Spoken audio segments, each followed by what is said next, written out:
Increasing demand for electricity continues to strain our nation's power grids. Blackouts at times when power is needed most have become common.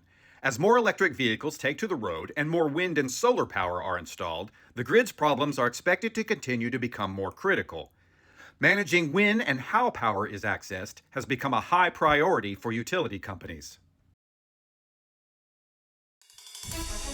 Power Networks and our partners are pioneering plug-and-play breakthroughs that solve the problem of decarbonizing transportation and electric power while improving grid reliability and reducing costs. The Electric Vehicle Adapter, EVA, enables electric utilities to time-shift demand to improve sustainability and reduce stress on the grid by using FM HD radio broadcast with optional cellular or Wi-Fi to remotely manage millions of electric vehicle chargers simultaneously. EVA is the needed solution that makes it possible for any utility company to manage any electric vehicle charger, which benefits consumers by reducing the cost of charging. Ultimately, EVA's functionality will be built in by automakers and appliance manufacturers.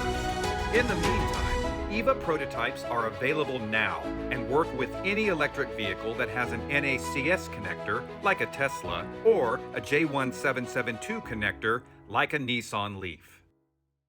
Where we're going with this is that ultimately we think this is an incredibly efficient solution. We shared it with some of the folks in the European Union, and there's also an aspiration that we can make this into a global United Nations standard. We believe that all the team members believe that ease of use is key, because if you require a lot of setting, a lot of times things don't get set up properly. Good morning, everybody. My name is Tom Smith, or Smitty. I'm the Executive Director of the Texas Electric Transportation Resources Alliance. As we all know from this summer, our electric grid is near the breaking point. We have too many people taking power all at the same time frequently this summer. I think we've had 10 near misses this summer. And we believe that this technology, this plug-and-play technology that enables your electric charging system for your automobile to be utilized to reduce demand on the grid at key times is an important tool that can be used and scaled up to provide a resource that can be managed to keep the lights on in Texas. I want to introduce Dr. Robert Cruikshank, who is one of the people behind this, whose brainchild a lot of this stuff was. We're here to consider how to scale voluntary autonomous management of electric vehicle charging, flexible loads, and so-called distributed energy resources, or DERs.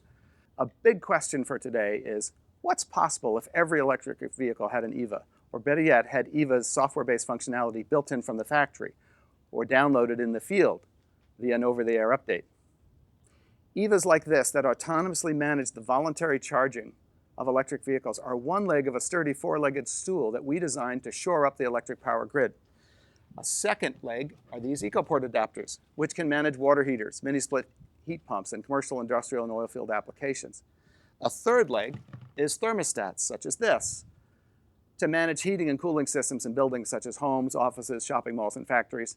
The fourth leg is the Optimum Load Shaping American National Standard, designed to maximize the efficiency of generation, transmission, and distribution systems in order to improve grid reliability, while also reducing electricity costs and carbon emissions. The Austin Optimum Load Shape for managing EV charging and other flexible loads on September 6, 2023, would have shifted electricity usage to lower cost hours to save consumers and industry millions of dollars. At the right, in blue, the forecast wholesale electricity price peaked at almost $1,400 per megawatt hour. Power Networks creates and publishes daily OLS signals like this one for 24,000 locations in 24 countries. To get our demonstration started, we'd like to introduce Ryan. So this is the HD radio enabled EV adapter that Bob was talking about. Just wanted to show you how quick and easy it is to use its capabilities and plug it in. So this is a level 2 charger. So you just plug that into one end and then plug the other end into the vehicle. Okay, then after initial negotiation, the vehicle will start charging at 32 amps the EVSE's maximum capability. So once that's confirmed, we go over to our computer and send a message over KUT to tell the vehicle to reduce charge rate to 50%. So here we have Xperi's HD Radio Datacast interface. Sending a message to the EV adapter is as simple as selecting your area of broadcast, selecting your station, which this time is KUT here in Austin, Texas, and then setting your charge rate. So today we're gonna set the charge rate to 50% of the maximum. In a few seconds, we should see the cars reduce our charge rate to 50%. So you'll see the Tesla reduce rate to approximately 16 amps. So what you're seeing today is a teamwork that resulted in this technology, which enabled us to literally just plug it in and it starts working. You know, what's best for the community, what's best for all the homeowners. We think we can all work together in the way that we have worked together to make this happen. We're trying to snowball and have other people contribute to this vision and ultimately really move the needle. We've been here in Texas with the help of the Texas Electric Transportation Resources Association, TxETRA. They've helped us connect with the right folks at ERCOT, the right folks at Austin Energy and some of the other utilities, CPS Energy.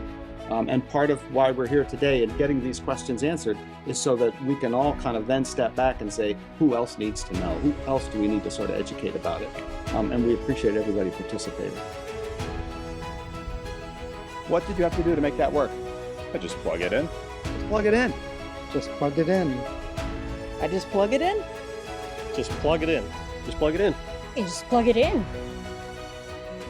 We would like to thank our friends at TxETRA and KUT 90.5 FM for their willingness to demonstrate this new technology.